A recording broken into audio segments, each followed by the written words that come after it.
Hello, everybody. Welcome to day 4 of our Global Game Jam, Games for Change University Challenge live programming.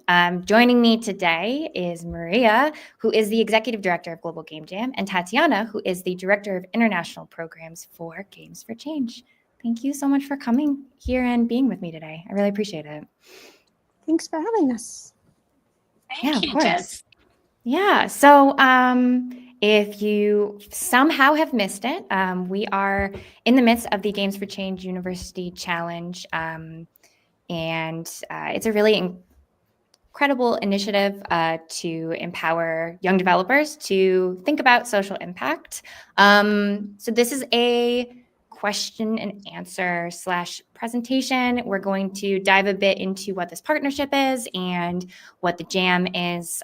So if you are watching and listening and you get inspired by this, we'll have a lot of resources for you to check out afterwards. All right, so Tatiana, if you want to talk a little bit about what Games for Change is, that would be great. Absolutely. Jess, do you have the slides? Sorry, I can't. Okay, yes, they're coming. Yeah, thank you so much, Jess, for having us. And just a quick introduction to what Games for Change is all about. So we are an international nonprofit organization who believes in a society where games and immersive media can be used as a tool to make our world a better place. So for the last 20 years, we really gathered people around the world. We do have chapters in Africa, Latin America, Asia Pacific, welcoming everyone who shares our passion for video games, but also making an impact. So what makes our community super special, Jess, you can put the other slide, is really that our community is for everyone, whether you are a gamer, whether you are a developer, or maybe you are a minister of education.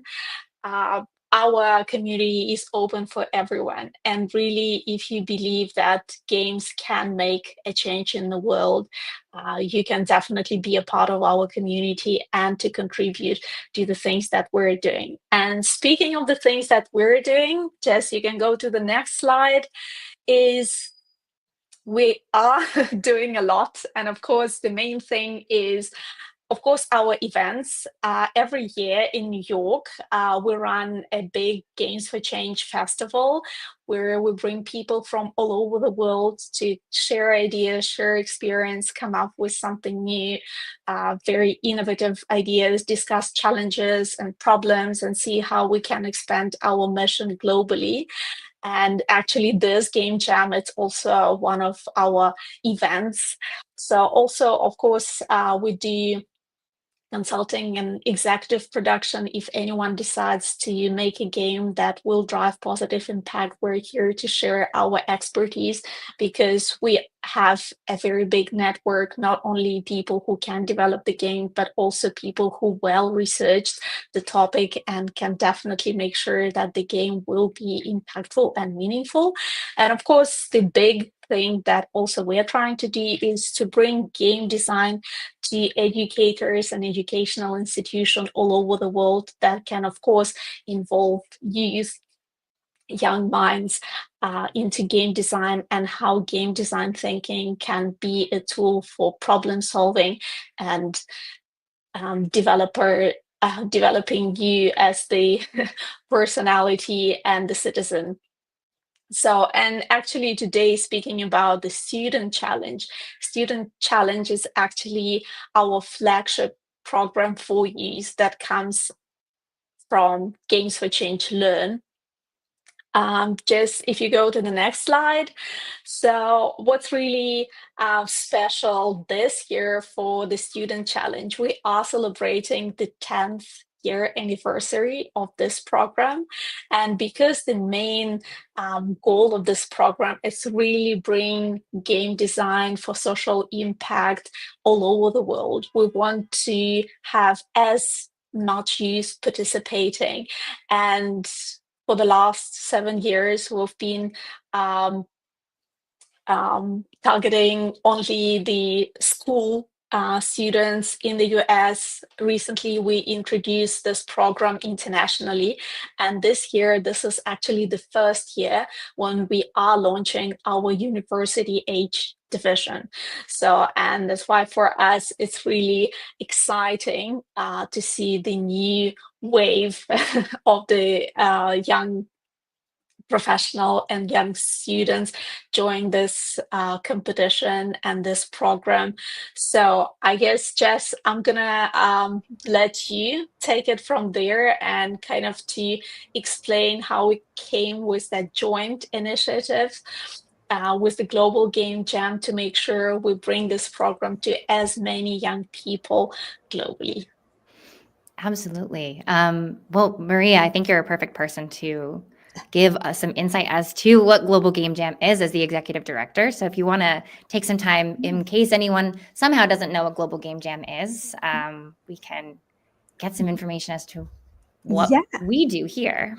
Yeah, so Global Game Jam is many things, but what we do, our cornerstone event is we organize the world's largest game jam. It's a non-competitive event around game creation focused on supporting innovation, experimentation, and collaboration around developing games. And every year, folks come together around a common theme. The last week of January, this year, we had over 35,000 participants. Over 90% or about 90% were in person, at least for part of that, creating games at 803 sites we had ultimately in 97 countries. And in 48 hours, our amazing jammers created a almost unbelievable 12,100 games around the theme bubble. And the goal of this is really to inspire folks, to get people excited about creating games, to make it a really fun community building experience where people are trying new things, where they're meeting new people, and they're really just having fun. And we talk a lot about the jam itself being this event, but really Global Game Jam is so much more than that. We have been around this was the 16th edition. We started in 2008, so we've been around, this will be our 17th year. But it isn't just about the event, and it is about everything that comes from that, all of the jammers that we're able to serve, the fact that for literally hundreds of thousands of folks, next year we will surpass 500,000 people participating in Global Game Jam lifetime. This year we topped 100,000 total games made over the Global Game Jam years. And really it's about that starting point for so many developers. It's their first time building games, their first game jam. They're making connections that help them land those jobs. They're launching studios, indies coming out of Global Game Jam. They're creating award-winning games. So that's really what we're about. It's about holding this event, but creating community, creating opportunity. And Jess, if you go to the next slide, I'll talk a little bit about why we're really excited to partner with Games for Change on this as well. But it is about, I guess I lost my slide. But anyways, we have a number of sites at universities. So we have 361 sites at universities or colleges worldwide. So of the sites that we have, of those 800 sites, almost half of them are actually being held at universities, colleges. So we have a strong base. We know a number of our jammers, a number of you are students at universities.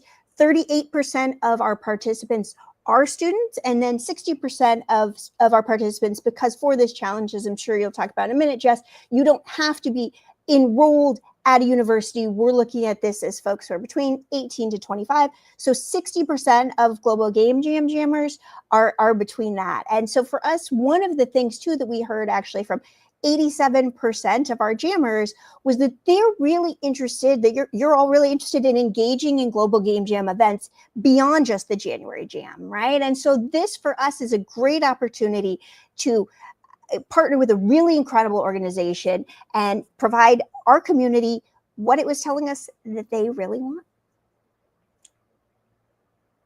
So, yeah, and yeah, Jess, I know you were going to talk a bit about the student challenge, so I will let you take it from here. Awesome. Thank you so much. So the way that we all came together is Global Game Jam became the international partner for the Games for Change Student Challenge, which we are so honored to have been asked to be a part of this. And we are really excited to see what comes out of this initiative. The event begins as a non-competitive jam, and teams are encouraged to explore creative and innovative ways to explore the 3 Games for Change themes, which we'll go into a little bit later. The kickoff aligned with Global Game Jam, which did happen in January. But even though that section may be over, it's still ongoing until mid-April. So there's plenty of time between now and April 18th to be able to still participate. One of the key elements of Global Game Jam is diversifiers, and the 3 themes for the Games for Change Student Challenge were the three of the diversifiers that could be chosen. So there were teams all over the globe that did choose to be inspired by these themes already to start creating their games. Those games did have the opportunity and do have the opportunity to continue to be worked on to submit, and we'll go a little bit into what the actual challenge is. So the Games for Change Student Challenge is a game design competition that invites youth to create digital games inspired by the UN Sustainable Development Goals. It's also a platform to amplify student voices. It gives opportunities to empower young people to think and engage with the world in a different way. It gives them creative solutions to social problems and to envision themselves as engaged citizens and change makers, and to see the impact that they're able to make in the world. And in addition to it being a competition, there are prizes. There are multiple challenge award categories, including Game of the Year, which can win a $10,000 U.S. scholarship. So that can make a huge impact on the winner or winners with their education or whatever they are going to be using the scholarship for.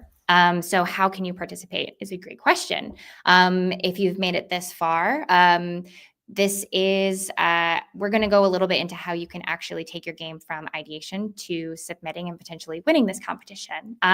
So if you've selected one of those diversifiers, these themes that we'll go over in just a moment, you can take them and submit them onto the Games for Change university platform, or not university platform, the Games for Change platform. And we will give you some ideas as to how to do that in a little bit.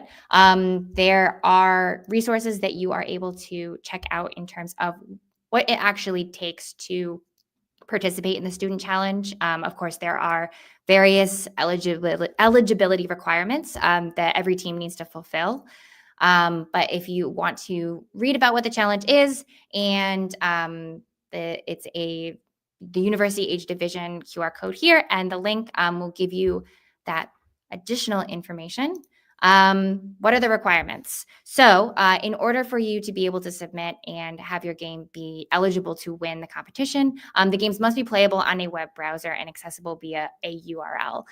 This means you can upload them to itch, you can host them on your own website, but they do have to be a web browser. It cannot be something that is a downloaded game. They need to be created using a free or open platform. So you can use Unity, Scratch, Godot, Twine, anything that is free or open source that is eligible to be used. The games also, again, must be about one of the 3 themes. The other requirement is that they are English speaking. The expert judges need to be able to play and understand the student games. If your game is in another language, we just ask that there are additional resources that are uploaded into the portal to enable English speaking judges to understand and play your game. So the requirements. Once you've completed your game, the next step is obviously to submit to the competition. So the games must be uploaded to the G4C submission platform to be submitted and considered eligible for the student challenge. So this link down at the bottom, Maria, if you are able to slide that link into the chat, that would be fantastic. It is there is a competition portal. It asks you a variety of questions to take you through the process of uploading your game. There are some questions that you are also required to answer about your game as well, to give the judges a little background as to why you created that game. And it takes about 10-15 minutes, not a huge amount of time, but it is a very important part of the process if you would like to be considered for the competition. Please make sure that if you are watching this and you have found out about us through the Global Game Jam network, there is a section where it asks, how did you learn about the Game for Change Student Challenge? We would love if you say that you participated in an event at your school or you found out through Global Game Jam, just so we can know that you have found out about it through us and connect with you. So for eligibility, this is open to participants 18 to 25 years old, but you do not have to be enrolled in a university or educational program. The beauty of this competition is it's age-based, and we understand that globally, those ages do not always correspond with a university age, and not everybody goes to university. Some people go to vocational schools, some people go right into the workforce. So this is a competition that is open to anyone who qualifies for those age years. The teams need to be about 1 to 5 people. And for the timeline and key dates, of course, if you found out about this through Global Game Jam, the Global Game Jam kicked off in January, and from February until mid-April. Of course, this is we are broadcasting this mid-March, so we still have about a month to create the games. The students who are interested will have mentor access. There's webinars such as this one. We hosted a few webinars earlier this week that I interviewed some experts on some of the key themes and additional support to jammers to help them develop their games. And the games do need to be submitted by April 18th to the Games for Change student submission portal.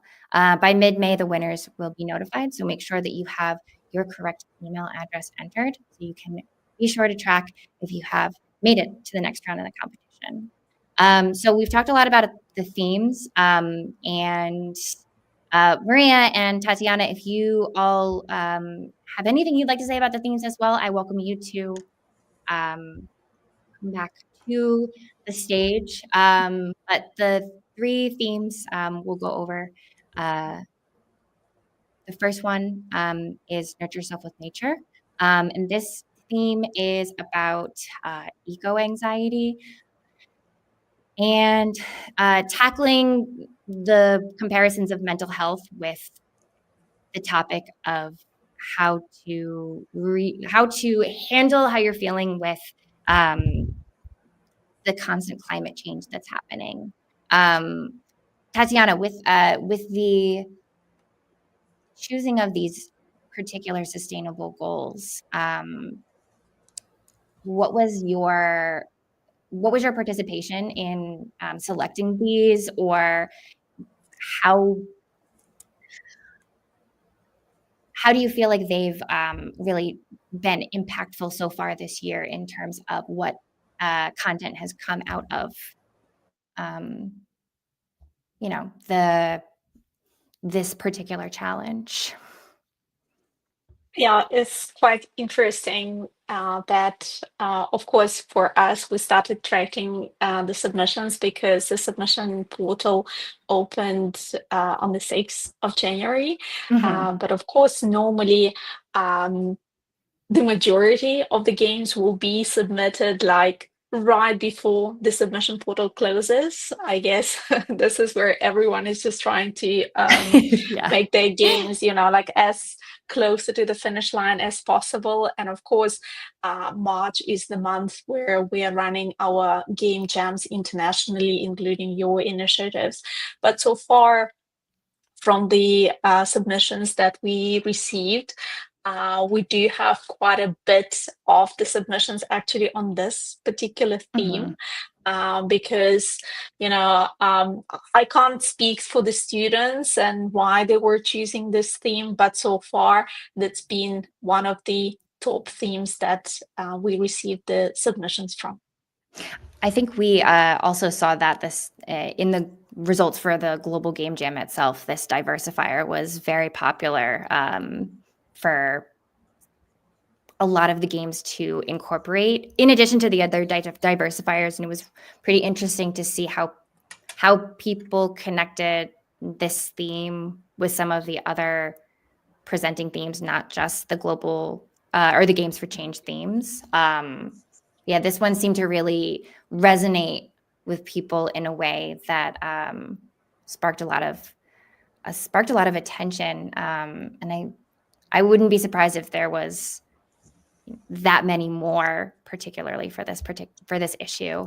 I spoke earlier this week with Barbara from Dreamin' Green, and I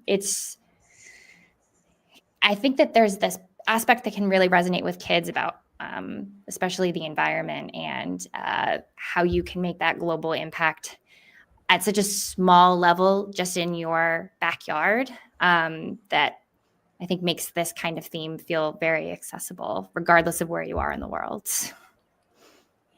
Yeah, and I was just going to jump in here because I'm like a data person. So it was really interesting to me to see, I think we had twice as many submissions, at least around Nurture Yourself with Nature, than we did the other themes. And that's not because the other themes, as I know, Jess, you're going to hit on in a minute, aren't really, really incredible as well. I think it does say, just what people are thinking right now, their thoughts about, the climate crisis, about all of those things. And what I really love about all of the themes is that it's not just, hey, here's this challenge. It's like, there are these large global challenges, but how can we use games and technology as ways to think about, solutions, ways that we can tackle them? Because sometimes it can feel very overwhelming, like, oh my goodness, what do we do? And I think this is really great. And one of the things I love about this challenge in general is just that it doesn't just say, hey, here's this problem. It's like, how can we tackle it? What are some ways that, young people can look to solve those through these tools? So I think that is really incredible. And I know, like Jess said, we had 3 sessions this week before this that are all can be watched live, recorded about each of the themes. And I did just want to say, because Tatiana brought something up, is we are telling folks too, to submit early. Like everyone, especially I know university students, like I was guilty of this, submit everything at the absolute last second. That is just how it is. But I think one thing you can do too is we don't want people to be like, oh my gosh, April 19th, I forgot to submit. So you can, because it is online, you can always submit now, and then you can make some adjustments to your games between there and just update the link and things like that. So you can get that out of the way and move on past that. But yeah, definitely just making sure. And I know, and I, like I said, used to do the same thing. We will tell people, hey, submit early. Probably everyone's going to submit 2 or 3 days before, like Tatiana said, but certainly we're doing our part and saying, please just submit early so you don't forget about it. So you don't, things come up, finals, midterms, general things. But yeah, so. Yes, absolutely. Thank you so much, Maria, for bringing it up. And yes, like as soon as you jammed and you feel like you've got it, don't postpone it. Just register, start putting your application in, and you can make the adjustment later. But just to keep yourself accountable as well. And we are really looking forward to see, your thoughts and the themes. As much as we do have the prompts, but they're open for interpretation, and it will be really great for us and for our partner organizations to see what are you thinking, what are the ways of tackling those problems. Like each idea matters, and we really want to hear from you. Yeah.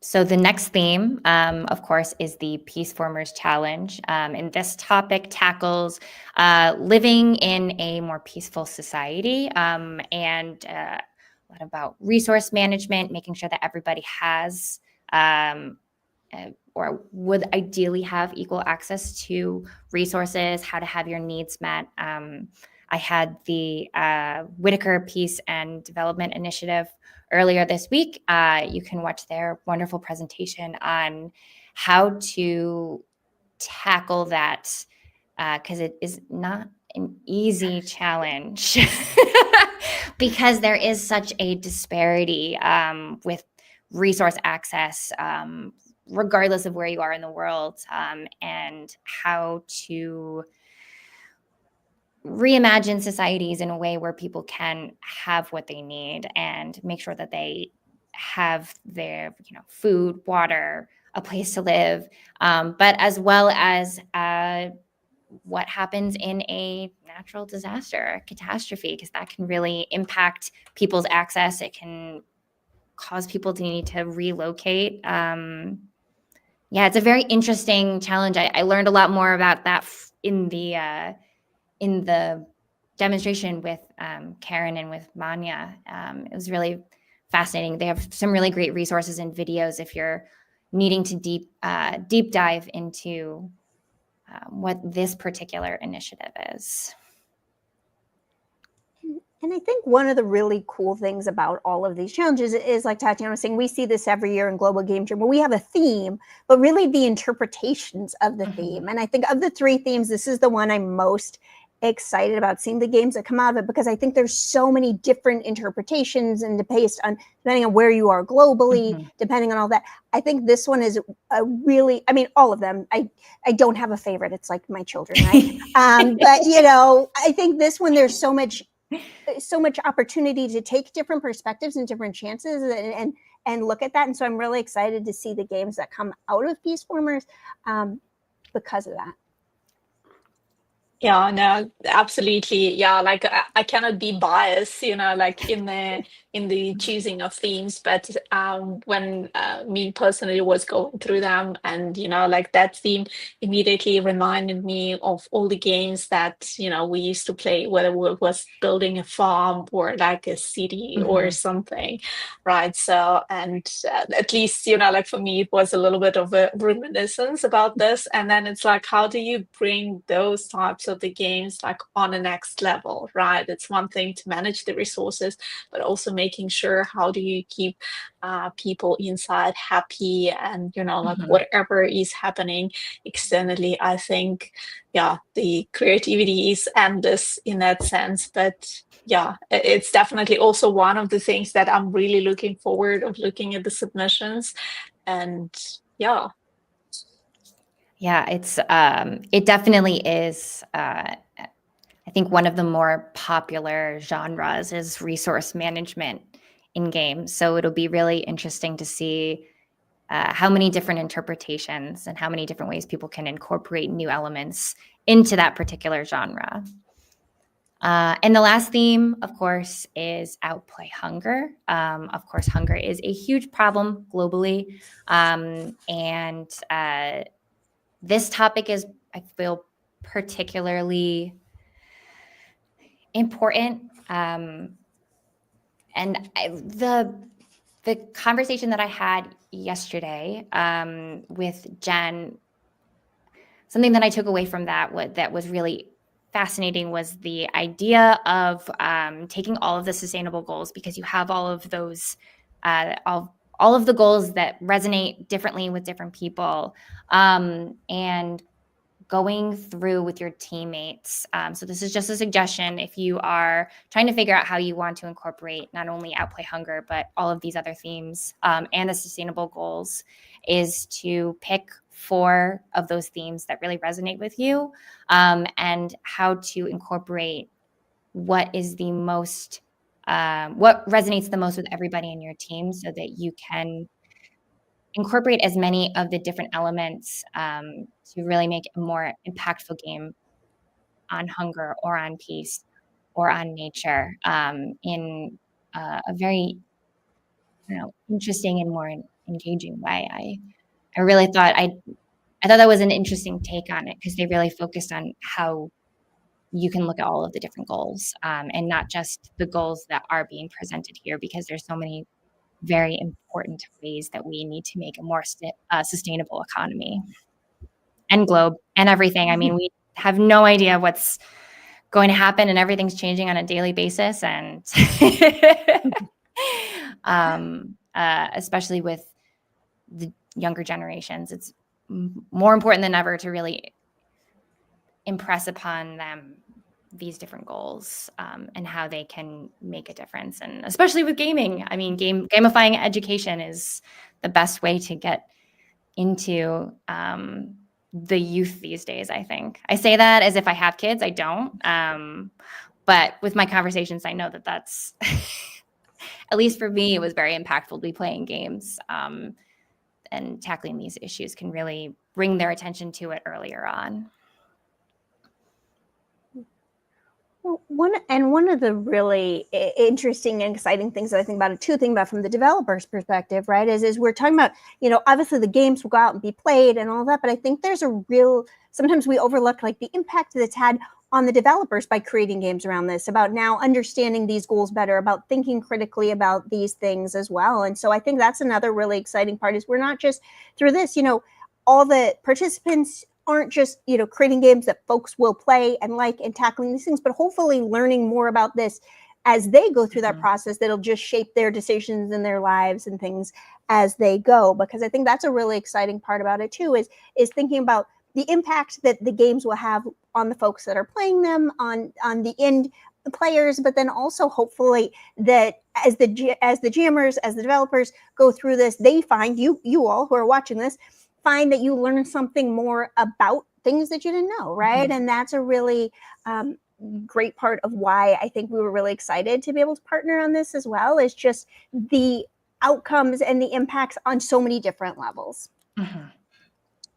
Yeah, thank you so much, Maria, for that, because that was really like the initial goal of the student challenge of, yes, we want to bring game design, like as the tool to really develop the critical thinking and creative thinking as well, but also bringing really awareness to, like those problems. And sometimes we call them like problems and challenges, but also it's something that, like happens every day. And even if we look at the theme of Outplay Hunger, and we might think that this problem is a little bit too far away from us, but really if we look specifically of what the challenge is saying, all about like food loss and food waste, and even, like healthy nutrition, even though we might think it's not related straight to hunger, but like it's all connected. And like even if you're creating the game and you might not like finish it, but while creating this, if your game is on healthy nutrition, like this is something that you definitely will be learning,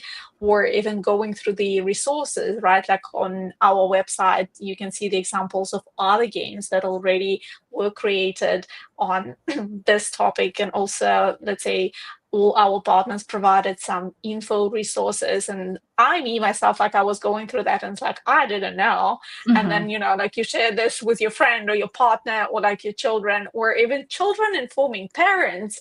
I think it's really great. Yeah, so it goes definitely beyond just game development, but also having those discussions within this theme of like how I understood this, and then reaching the consensus around the idea of like, but how we're going to represent it. Yeah, I think it's really great. Yeah, it definitely, it's sparking those conversations, because they're not always easy conversations to just be having. They're not typical dinner conversations that I think a lot of people are having, especially with their kids, with their families. But as you're learning more about this and talking with your friends and grandparents and kids, it just opens up your thought process on how these impact you and how you can make small actionable changes, or even inspire you to make big, massive, global-wide changes. It kind of opens up a whole book of different pathways that people can go down, just by learning more about these topics that they may not be learning about in a school environment or in their day-to-day, because they're just in like a math class. They're not talking about how peace affects, nations all over the globe, right?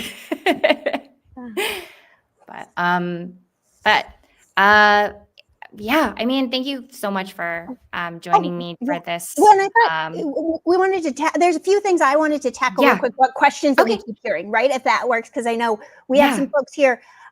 So there's a couple things, and Tatiana and Jess, both of you feel free to go. But as we've been having conversations with folks around this, a couple of things that I have been highlighting to students, because I know, and I used to also teach university and before, coming into games, and a couple of things that I learned. One, and in talking to students, was some of the folks that we have talked to, and some of you who are watching this might think, oh my goodness, this is this big giant challenge. Like, I don't know if I'm going to be able to create something good enough for this. The answer is you are. Okay. We are not looking for the next World of Warcraft, right? They have billions of dollars, and you are making this as a GM game, right? And that doesn't mean we don't think it will be cool and great. But don't count yourself out before you even apply. Don't say, oh, this is not something, we've talked about it, and Tatiana and Jess and I, we've been meeting, talking about, we're the challenge is looking for games, 5, 10, 15 minutes playable that tackle these themes, that are fun, that are engaging. They are not looking for something done by a AAA studio. And so I think that's a really big, important piece as we're talking to all of you here that are thinking, should I submit? Please submit. Don't count yourself out. So yes, 100%. Also, like as Marie is saying, that it's not AAA studios, right? It's all like the same students all over the world. And also, like, if you follow our website, you can see the arcade of the games that were created last year. Of course, the themes were different, but you can get some inspiration, and also to see like that it's all accessible. We're really not expecting anything like the state of art. Everything that matters to us is really the ideas that you put into your intentions and the way that you see your perspective. This is everything that we want to see. Yeah, that's actually a really great point, because it can be so easy to bow yourself out of something because you feel like you don't have what it takes, because everybody wants to be perfect all the time. And I'm not a great game designer, and this level isn't really, there's a few bugs here, and my art isn't really great. We'd want to see all of it, because the only way to get better is to just practice and improve upon the skills that you already have. And yeah, we're not looking for anything that's super labor intensive. This is a 10, 15-minute playable game. I mean, I know myself, when I was in college, I put a lot of pressure on myself. Everything had to be, as close to perfect as possible. And if I could go back and tell my younger self that you didn't have to do that, it's an opportunity to learn and explore and develop your skills. Yeah, absolutely. And you can go, sorry, I'm talking over you. No. If you go to the handbook, right, the university handbook on our website, and through the link that the ladies provided, you will see the eligibility, or like the judging criteria, right? And it's, like it's more about, like the use of the theme, the fun factor, and the ability to actually play the game and understand what's happening. This is everything that we're looking for. Yeah.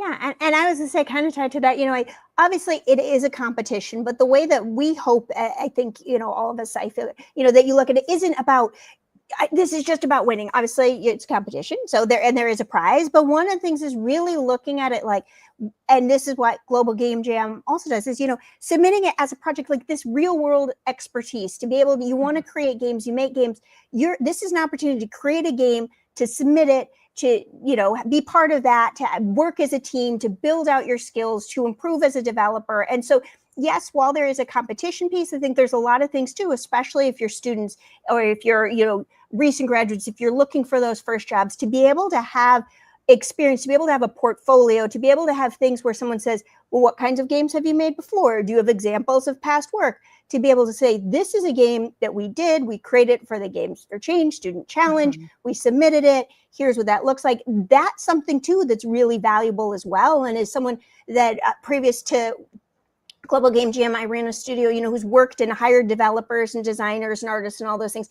Having those kinds of things to be able to show in this workforce as you're looking for jobs, there's a ton of value there as well. And so I would hope and encourage that all of the university jammers are looking at it through different things, ways that it can help you build out internships. Global Game Jam, we will also have accessible mentors. So if you need mentors to work with, if you're looking for someone to give you some feedback, we have an opportunity for that. And so being able to build out your connections through those kinds of things. So it isn't just about like, submit this to win. Although, like I said, that's obviously part of what the competition, piece, that's one piece of it, but really about being able to use it as ways to grow as a developer, to better position yourself for when you are looking for jobs, to grow your network. So hopefully, I hope jammers see all of those things as well as part of it. Definitely. We did have someone from the chat in Twitch that did say that was a great tip that we gave about is it good enough to participate always passes through our minds. So we kind of nailed that one. There is a quote that I heard, and I've never been clear, but who exactly to attribute it to correctly, right? But someone I heard once said, we compare our first drafts to other people's finished products, right? And I think also as starting out game developers, designers, artists, we compare the games that you made without, large budgets behind you with these other games, with these big budget blockbuster type of games, and so I think it's really key to look at it as this is a game for a competition made by students around the world in a jam phase, right? So it's not even like you're supposed to have been working on it for a year. It's a couple of weeks, maybe, month. And so really just keeping that in mind when you're looking at it, like be kind to yourself and say like, this is a good game, submit it. And you never know. I mean, you don't know what other, so please submit it. That's what, there's a first step. And then hopefully next year, if you want, come back and iterate on the process, what you've made and build it up from there. Exactly. I was actually just going to say that it's a great opportunity that if you have something that you've figured out you're really passionate about, to be able to continue working on it, because even though the jam ends or the game competition ends in April, that doesn't mean that you have to stop working on it. And you could have a really wonderful piece that you could even bring to, maybe even publishing status. You just really have no idea. It's great to have these prototypes. That's a main reason why people jam too, not just for this challenge, but just Global Game Jam in general, is just the ideas and being able to play with different mechanics and topics that you may not typically be inspired by. But all of a sudden, your trajectory is completely changed because of a game that you came up with.